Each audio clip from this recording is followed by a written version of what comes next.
Тъй. Шистов газ. Слушах скоро, че в полето сонда пускали за шистов газ. Абе хора, идвайте където принципно живея аз. Праднята е човешко благо. Праднята, както казват, е епична.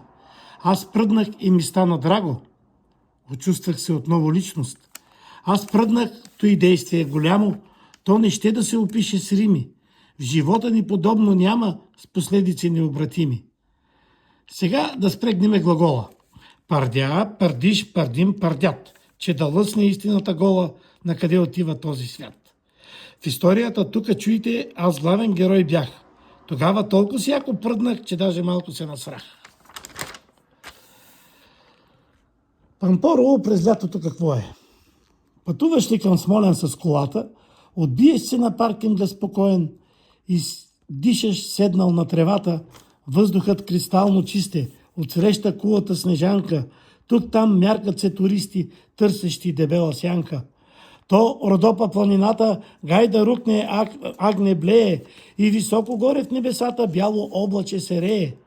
В ресторанта Чевермето смилянски бог вълшебна ария.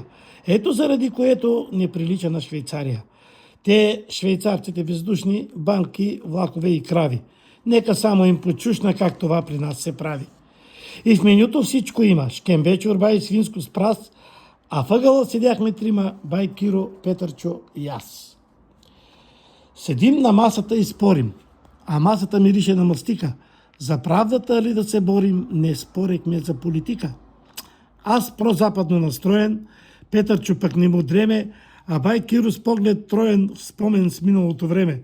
За маршала, за наречен, за той какъв е бил реда и как партийния облечен с попа бъркали в меда и как тя партията е раздала на други разни елементи с музики и ала-бала автомобил, апартаменти. Да припомня, бяхме пазарени тука. Аз на иониката, Петърчо бузука, а бай Киро с акордеона, нашата примадона. И какво да кажем, той не е ли балканското ни бутичели? Парукне ли па да запее, полилея се люлее, македонско и родопско всичко знае то сухиленчичко. Веднъж на горската пътечка, ей тъй както си вървял, срещнал и изплашил мечка, защото се е бил насрал. Историите той да ги разправя, зато и съм грабнал химикалка, но аз никога не ще забравя какво се случи тук след малко. Чевермета 100 и 200 гайди. Брех какъв голям събор. И Петърчо ми вика, хайде, отиваме този път, няма спор.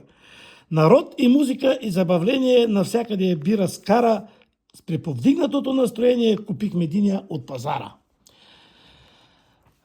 Бяла риза, панталона черен, папионка синя на яката, перчема лекичко наперен, оркестъра е до вратата. Свирим втора, трета песен, музиканския живот, но в панталона тесен, сяра смесена с азот. Насреща иде сервитьора, стиснал 50 в ръката. Ей, за там уния хора, продължавайте нататък.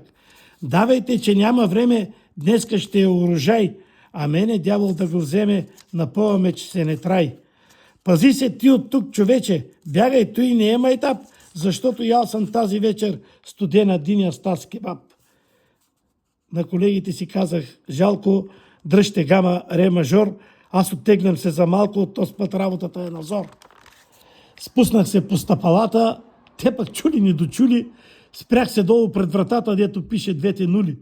Натиснах бравата и ето, отвътре чува се заето. Ох, стомаха ми ще да се пръсне, кръгом към женската кабина, ала беше вече късно, таз кебапа си замина.